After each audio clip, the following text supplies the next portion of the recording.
안녕하세요. 수의사 언니의 고퀄리티 잔소리 수의사 류한빈입니다. 오늘의 주제는 고양이, 특히 수컷 고양이를 키우시는 분들이라면 한 번쯤 들어보셨을 그 이름, 바로 방광염입니다. 겪어보신 집사님들도 계실 것 같고요.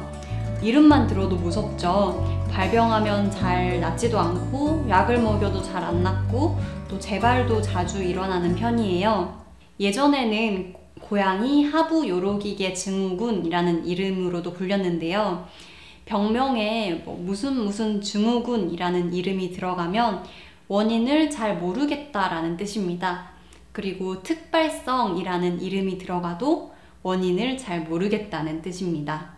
예전에는 이 질환이 하부 요로기계, 즉 방광과 요도의 문제라고 생각이 됐는데요. 최근 연구 결과에 의하면 이 병은 요로기 질병이라기보다는 신경학적 문제에 가깝다고도 합니다. 그러면 이 고양이 특발성 방광염을 어떻게 예방할 수 있을지, 또 어떻게 치료하고 재발을 막을 수 있을지 알아볼까요?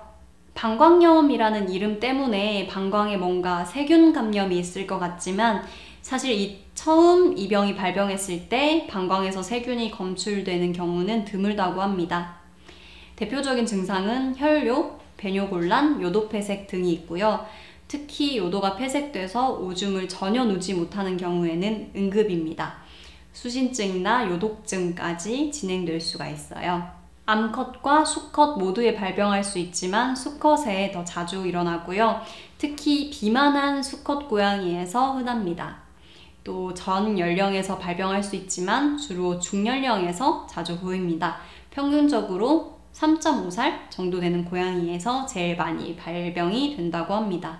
평소에 배뇨 실수를 하지 않고 화장실을 잘 가리던 고양이들이 실수를 하기 시작하거나 화장실에 머무르는 시간이 길어지고 오랫동안 힘을 줘도 아주 소량의 오줌만 배뇨하는 등 전반적인 배뇨 이상, 배뇨량의 변화로 시작하는 경우가 대부분입니다. 눈에 띄는 변화는 화장실에서 배뇨를 시도할 때 통증 때문에 비명을 지르거나 뇨에 혈액이 섞여서 나오는 경우인데요. 이 정도까지 이상하면 보호자분들이 병원으로 달려오시게 되죠. 이렇게 명백한 배뇨 이상이 발견되는데도 수의사들은 고양이를 쳐다보지 않고 아마도 보호자분과 이야기를 많이 하게 되는데요. 이게 어떤 진료보다도 보호자분과의 소통이 중요한 진료일 것 같은데요. 고양이가 오줌을 못 넣어서 병원에 왔는데 집은 넓은지, 장난감은 충분히 많은지, 캣타워가 있는지 없는지, 고양이는 몇 마리를 키우시는지, 아니면 화장실은 많은지 이런 호구조사를 당하셔도 너무 당황하지 않으셨으면 좋겠습니다. 서두에 말씀드린 것과 같이 병명에 특발성이 들어가면 원인을 잘 모르겠다는 뜻입니다. 즉, 고양이 특발성 방광염은 원인이 명확히 밝혀지지 않은 병입니다.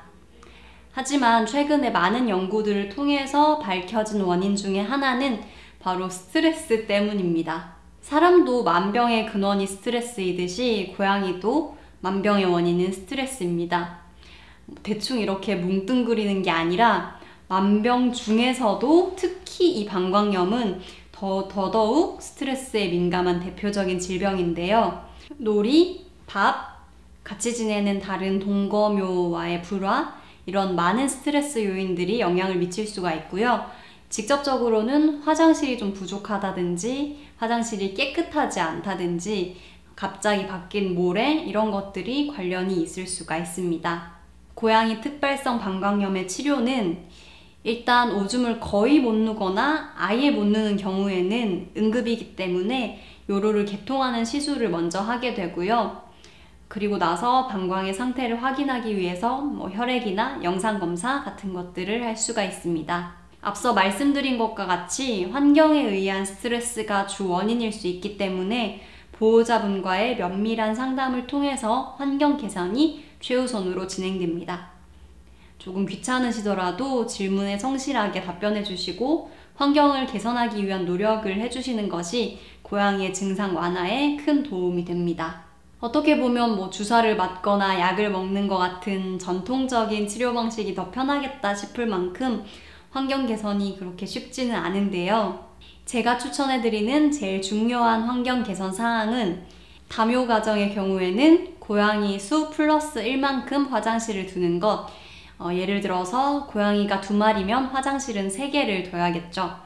두 번째는 항상 화장실을 청결하게 유지하고 모래를 한번 바꿔보는 것. 그리고 캣타워나 책장같이 수직 생활을 할 수 있게 해주시고 사냥놀이 같이 에너지를 많이 발산할 수 있게 해주시는 것이 중요합니다. 그리고 신선한 물 섭취를 많이 할 수 있게 습식사료나 물에 간식을 띄워준다든지 분수형 급수기 같은 것을 활용해 보시는 것도 좋을 것 같습니다. 이 5가지는 고양이 특발성 방광염의 치료에 중요한 사항이고 또 수의사가 직접 도와드릴 수 없는 부분이기도 합니다. 보호자분이 의지를 가지고 직접 바꾸셔야 개선이 가능합니다. 또 심한 경우에는 수화를 위한 수액치료나 약물치료가 병행될 수 있는데요. 약물은 주로 스트레스 조절을 위한 항우울제, 염증 개선을 위한 소염제, 그리고 진통제 등이 포함될 수가 있습니다. 방광에 세균 감염이 의심되는 경우에는 항생제가 처방될 수가 있고요. 항생제는 1달 이상 장기 복용하셔야 할 수 있습니다. 고양이 특발성 방광염은 치료도 까다롭고요. 재발도 잦은 질환 중에 하나입니다. 그래서 되도록이면 안 걸릴 수 있게 예방하시는 게 제일 좋습니다. 집사로서 고양님의 화장실을 늘 좀 깨끗하게 관리해드리고 살찐 수컷 고양이를 키우신다면 꼭 다이어트를 시도하시고 아이랑 자주 놀아주시는 거 잊지 마세요. 오늘 영상이 도움이 되셨다면 좋아요 버튼으로 저희를 응원해주시고 앞으로 반려동물에 대한 더 좋은 정보 받아보고 싶으신 분들은 구독 버튼 눌러주시는 거 잊지 마세요. 그럼 다음 시간에도 더 꿀같은 정보로 다시 찾아오겠습니다. 감사합니다.